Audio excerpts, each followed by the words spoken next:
Perkenalkan, nama saya Aditya Pratama. Perkenalkan, nama saya Maftul Adnan. Perkenalkan, nama saya Andika Hermawan. Halo, perkenalkan nama saya Rifki Bayu Haji. Halo, perkenalkan nama saya Fadli Agnan Afia. Indonesia pada masa kemerdekaan. Masa kemerdekaan Indonesia adalah puncak perjuangan bangsa dalam menghadapi berbagai ketidakadilan yang telah berlangsung di Nusantara. Proses kemerdekaan ini tidaklah mudah dan singkat. Berbagai pengolakan terjadi dalam segala bidang. Bagaimana keadaan masa kemerdekaan di Indonesia? Persiapan kemerdekaan Indonesia. Menjelang akhir tahun 1944, posisi Jepang dalam Perang Asia Pasifik semakin terdesak. Satu demi satu daerah jajahannya jatuh ke tangan pasukan sekutu. Untuk membantu menghadapi sekutu, Jepang mencari dukungan kepada bangsa-bangsa yang diduduki dengan memberikan janji kemerdekaan. Pada tanggal 7 September 1944, Perdana Menteri Jenderal Kuniaki Koiso menjanjikan kemerdekaan Indonesia yang dikemukakan di depan parlemen Jepang dengan tujuan menarik simpati bangsa Indonesia. Sebagai pembuktiannya, ia mengizinkan pengibaran bendera merah putih di kantor-kantor Indonesia asalkan berdampingan dengan bendera Jepang. Proklamasi Kemerdekaan Indonesia. Kemerdekaan Indonesia tentunya dapat terjadi melalui peristiwa proklamasi kemerdekaan. Teks proklamasi kemerdekaan dibacakan oleh Insinyur Soekarno di Jakarta pada tanggal 17 Agustus 1945. Mengapa perlu dilaksanakan proklamasi kemerdekaan? Apa maknanya bagi kehidupan bangsa Indonesia pada sekarang? Bagaimana keadaan Indonesia di masa kemerdekaan? Dan seperti apa proses untuk mencapai kemerdekaan Indonesia? Berikut adalah pemaparan yang dapat menjawab berbagai pertanyaan tersebut. Pembentukan BPUPKI atau Badan Penyelidik Usaha Persiapan Kemerdekaan Indonesia. Berkaitan dengan janji yang telah dikemukakan oleh pihak Jepang, pada 1 Maret 1945 diumumkan pembentukan Badan Penyelidik Usaha Persiapan Kemerdekaan BPUPKI. BPUPKI terdiri atas 63 orang yang diketuai Dr. KRT Rajiman Widyodiningrat. Dalam aktivitasnya, BPUPKI mengadakan sidang sebanyak 2 kali. Sidang pertama dilaksanakan pada 29 Mei hingga Juni 1945 dan sidang kedua dilaksanakan pada 10 hingga 17 Juli 1945. Sidang pertama BPUPKI. Sidang BPUPKI yang pertama membahas tentang rumusan dasar negara Indonesia merdeka untuk mendapatkan rumusan dasar negara yang benar-benar tepat. Maka acara dalam sidang ini adalah mendengarkan pidato dari 3 tokoh utama Pergerakan Nasional Indonesia, yaitu Mr. Muhammad Yamin dan Mr. Soepomo dan Insinyur Soekarno. Sampai akhir masa sidang pertama ini belum ditemukan kesepakatan rumusan dasar negara Republik Indonesia yang dianggap benar-benar tepat. Maka dibentuklah suatu panitia kecil beranggotakan 9 orang yang diketuai oleh Insinyur Soekarno dan dinamakan Panitia 9.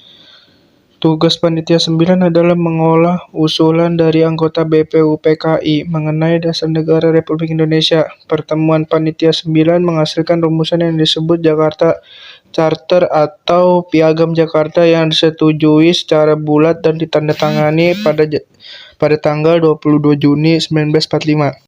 Sidang kedua BPUPKI. Sidang kedua membahas rencana Undang-Undang Dasar atau UUD. Sidang ini juga membicarakan bentuk negara. Mengenai bentuk negara, mayoritas peserta sidang setuju dengan bentuk republik. Selanjutnya BPUPKI membentuk panitia kecil yang beranggotakan 19 orang untuk mempercepat kerja sidang. Panitia ini bernama Panitia Perancang UUD yang diketuai Insinyur Soekarno. Panitia ini menyepakati Piagam Jakarta dijadikan sebagai inti pembukaan Undang-Undang Dasar atau UUD.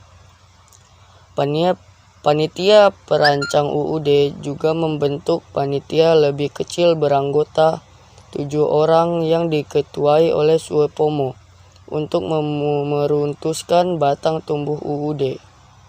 Pada tanggal 19 Juli 1945, Panitia Perancang UUD yang diketuai Soekarno melaporkan hasil kerja panitia, yaitu Pernyataan Indonesia Merdeka. pembukaan Undang-Undang Dasar dan batang tumbuh UUD. Dengan demikian, panitia perancang UUD telah melaksanakan tugasnya. Pada tanggal 16 Juli 1945, BPU PKI menerima dengan bulat naskah Undang-Undang Dasar yang dibentuk panitia perancang UUD. Pembentukan PPKI. Pada 7 Agustus 1945, BPU PKI dibubarkan karena dianggap telah menyelesaikan tugasnya, yaitu menyusun rancangan Undang-Undang Dasar bagi negara Indonesia. Selanjutnya, dibentuklah Panitia Persiapan Kemerdekaan Indonesia atau PPKI. Ketua PPKI adalah Insinyur Soekarno dan wakilnya Dr. Muhammad Hatta. Sebagai penasihat diangkat Mr. Ahmad Subarjo. Pada awal pembentukannya, jumlah anggota PPKI terdiri atas 21 orang, kemudian ditambah 6 orang, jadi jumlahnya 27 orang. Tugas utama PPKI adalah mempersiapkan segala sesuatu berkaitan dengan keperluan pergantian kekuasaan dari pihak Jepang kepada bangsa Indonesia. Secara simbolik, PPKI dilantik oleh Jenderal Terauchi pada tanggal 9 Agustus 1945 dengan memanggil 3 tokoh nasional yakni Insinyur Soekarno, Dr. Muhammad Hatta, dan Dr. Rajiman Widyo Diningrat. Ketiga tokoh nasional tersebut dipanggil ke Saigon atau Dalat di Vietnam untuk menerima informasi tentang kemerdekaan Indonesia.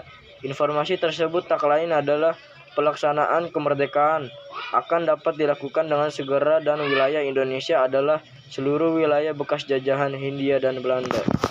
Peristiwa Ranges Dengklok. Peristiwa Ranges Dengklok diawali oleh peristiwa menyerahnya Jepang tanpa syarat kepada pasukan sekutu pada tanggal 14 Agustus 1945. Berita tentang menyerahnya Jepang kepada sekutu diketahui oleh beberapa tokoh pemuda, terutama Sultan Syahrir. Kemudian Syahrir dan beberapa tokoh pemuda segera menemui Muhammad Hatta yang saat itu baru pulang dari Dalat, Vietnam. Bersama Muhammad Hatta, Syahrir dan beberapa pemuda menemui Soekarno di rumahnya. Syahrir mengusulkan Soekarno-Hatta agar secepatnya memproklamasikan kemerdekaan tanpa melalui PPKI karena sekutu akan menganggap kemerdekaan Indonesia sebagai suatu kemerdekaan hasil pemberian Jepang. Usulan Syahrir tersebut tidak disetujui oleh Soekarno-Hatta. Mereka berpendapat pelaksanaan proklamasi harus melalui PPKI sesuai dengan prosedur maklumat Jepang, yaitu pada tanggal 24 Agustus 1945. Alasannya, meskipun Jepang telah kalah, kekuatan militernya di Indonesia harus diperhitungkan. Perumusan teks proklamasi kemerdekaan Indonesia. Pada malam hari 16 Agustus 1945, pukul 20.00 WIB, Soekarno-Hatta beserta rombongan berangkat menuju Jakarta. Mereka tiba di Jakarta pada pukul 11 malam, lalu menuju rumah kediaman Laksamana, Maeda. Tempat itu dianggap aman dari ancaman militer Jepang, karena Laksamana Maeda adalah kepala kantor penghubung Angkatan Laut di daerah kekuasaan Angkatan Darat. Di kediaman Laksamana Maeda inilah rumusan teks proklamasi disusun. Insinyur Soekarno menuliskan konsep proklamasi kemerdekaan Indonesia yang akan dibacakan esok harinya. Hatta dan Ahmad Subarjo menyumbangkan pikirannya secara lisan. Kalimat pertama dari teks proklamasi merupakan saran Ahmad Subarjo, sedangkan kalimat terakhir merupakan sumbangan dari Hatta. Kalimat pertama berisi pernyataan kehendak bangsa Indonesia untuk merdeka, dan kalimat kedua berisi pernyataan mengenai pemindahan kekuasaan pada pukul 4 pagi. Soekarno membacakan hasil rumusan tersebut. Akhirnya seluruh tokoh yang hadir pada saat itu menyetujui secara bulat konsep proklamasi tersebut. Permasalahan muncul mengenai siapa yang harus mendatangani teks proklamasi tersebut. Hatta mengusulkan agar teks proklamasi itu ditandatangani oleh seluruh yang hadir sebagai wakil bangsa Indonesia. Soekarni dari golongan muda mengajukan usul bahwa teks proklamasi cukup ditandatangani oleh Soekarno dan Hatta saja. Atas nama bangsa Indonesia, Soekarni juga mengusulkan agar Soekarno yang membacakan teks proklamasi tersebut. Usulan dari Soekarno diterima. Kemudian Soekarno meminta kepada Sayuti Melik untuk mengetik naskah proklamasi dengan beberapa perubahan yang telah disetujui. 3 perubahan pada naskah hasil ketikan Sayuti Melik yaitu kata tempo diganti menjadi tempo, kata wakil-wakil bangsa Indonesia diganti menjadi atas nama bangsa Indonesia. Penulisan tanggal yang tertera Jakarta 17 bulan 8 tanggal 5 menjadi Jakarta hari ini 17 bulan 8 tahun 5. Selanjutnya Soekarno mengusulkan agar pembacaan proklamasi dilakukan di Jalan Pengangsaan Timur 056 Jakarta. Usulan itu diterima dan pertemuan kemudian dibubarkan setelah waktu upacara pembacaan proklamasi kemerdekaan telah ditentukan, yakni tanggal 17 Agustus 1945 pukul 10 pagi.